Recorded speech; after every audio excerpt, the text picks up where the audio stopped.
40 কোটি মানুষ সবাই ভারতীয় হিসেবে নিজেদের পরিচয় দিই। তার মধ্যে আমার গর্ব হচ্ছে আমার সহকর্মী প্রতিনিধি ইন্দ্রাশিস বাগচির জন্য।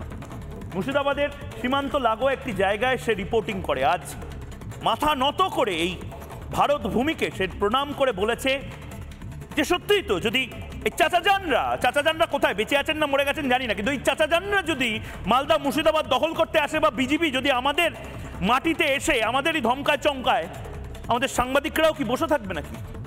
দেখুন, গর্ব করুন। মুহূর্তে দাঁড়িয়ে রয়েছি মুর্শিদাবাদের সাগরপাড়ার সিংপাড়া সীমান্তে।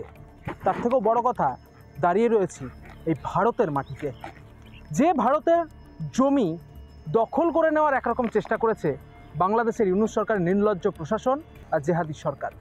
এই যে ভারতের মাটি, এই মাটি বহু ইতিহাসের সাক্ষী, বহু ঐতিহ্য, বহু যুদ্ধ, বহু বৈচিত্র্য, বহু ইতিহাসের সাক্ষী ভারতের এই মাটি। আর এই মাটি যদি কেউ দখল করতে চায় তাহলে ছেড়ে কথা বলবে না এই গ্রামের বাসিন্দারা। ভারতের মাটি, ভারতকে আমরা মায়ের সঙ্গে তুলনা করি, ভারত মাতা বলি। আর সেই মাটি, সেই ইতিহাস ভারতের, সেই সমস্ত কিছুকে কার্যত উড়িয়ে দিতে চাইছে, মুছে দিতে চাইছে ইউনূস সরকারের নির্লজ্জ প্রশাসন। ভারতের এই মাটিকে আমরা প্রণাম জানাই, ভারতের এই মাটিকে আমরা প্রণাম জানাই। আমরা এই ভারতের মাটি কখনো দখল করতে দেব না। ভারত মাতার এই মাটিকে আমরা শতকোটি প্রণাম জানাই।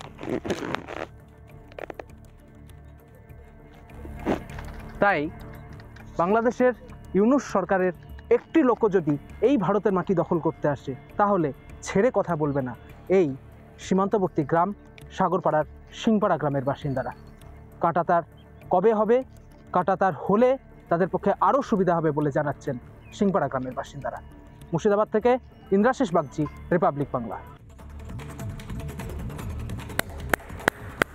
এটা ইন্দ্রাশিস এবং ইন্দ্রাশিসের মতন প্রত্যেক চ্যানেলের প্রত্যেক প্রতিনিধি যারা মুর্শিদাবাদ, মালদা, সীমান্ত লাগোয়া ত্রিপুরার ঊনকোটি বা অন্যান্য চ্যানেলে যারা কাজ করছেন, প্রত্যেকের জন্য কলকাতা শহরে বসে এই হাততালিটা, সেকুলার পন্থীরা এই হাততালিটা দেবে না। আমরা যারা জাতীয়তাবাদী, রাষ্ট্রবাদী, তারা এই হাততালিটা তোমাদেরকে দিলাম, ইন্দ্রাশিসদেরকে দিলাম, যারা প্রতি মুহূর্তে ভারতের জন্য লড়াইটা করছেন ভারতের ভূমিতে থেকে নিজের মাইকটা হাতে।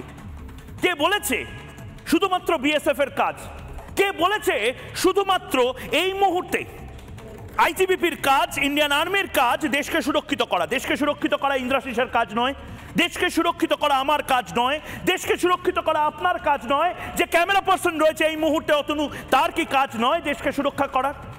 মালদার মানুষ আসলে আমাদের চোখটা খুলিয়ে দিয়েছেন, সুখদেবপুরের মানুষ আসলে আমাদেরকে আরেকবার নাড়িয়ে দিয়ে বলেছেন যে দেখো, এটাকে বলে দেশপ্রেম।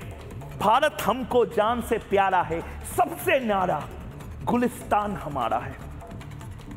ভারত আমাদের কাছে স্বর্গ, এবং এই স্বর্গ অক্ষুণ্ণ রাখতে, অখণ্ড রাখতে যা যা করার দরকার, যাদের করার দরকার তারা এগিয়ে আসবে। যা সে সাংবাদিক হতে পারে, তা সে শ্রমিক হতে পারে, মাঠে কিষান, কলে মজুর, স্কুল কলেজের নওজওয়ান হতে পারে, জোট বাঁধবে, তৈরি হবে। কিন্তু তার পাশাপাশি আমাকে পিসিআর এই মুহূর্তে বলছে, ময়ূক তুমি যখন ভারত কি করছে, ভারতের বিএসএফ কতটা ধৈর্য রেখে অনুপ্রবেশকারীদের সাথে লড়াইটা করছে, তারা যখন এই জিনিস দেখছে তার প্রতিদান হিসেবে কি দিচ্ছে? ভারতের কিছু মৎস্যজীবী বাংলাদেশে আটকে পড়েছিল, বাংলাদেশেরও কিছু মৎস্যজীবী তারা ভারতে চলে এসেছিল। দুদিক থেকেই দুদেশের মৎস্যজীবীদের, গরিব মৎস্যজীবী মাছ জাল থেকে মাছ ধরে বিক্রি করেন এই সমস্ত মানুষজন, তাদেরকে দুটো দেশে পাঠিয়ে দিয়েছে। কিন্তু পার্থক্য আছে, পার্থক্য ছিল, পার্থক্য থাকবে বলছি না। বাংলাদেশ থেকে ফিরে আমার ভাইয়েরা, দক্ষিণ 24 পরগনার মৎস্যজীবীরা, তারা যে কথা বলেছে তারপর চোয়াল শক্ত না করে বসে থাকতে শুধুমাত্র এই সেকুলার পন্থীরা পারে। ভারতের 100 কোটি মানুষ এই চোয়াল শক্ত না করে, না রেগে গিয়ে থাকতে পারে না। আপনারা শুনবেন, আপনারা শুনে নিজেরা বিচার করুন মৎস্যজীবীরা কি বলছেন, বাংলাদেশ তাদের সাথে কিভাবে দুর্ব্যবহার করেছে। শুনুন। ওদেরকে ছুট করেছে, ছুট করে এই দিক থেকে একটা কোচবাটের চার এখান থেকে গুলি মেরেছে, ওকে কিন্তু ওদেরকে ধরতে পারে না। তারপর এই পাশে কোচবাটটা ওদেরকে ধরে নিয়েছে, আর এটা একটু দূরে ছিল বলে এটা ধরতে পারেনি।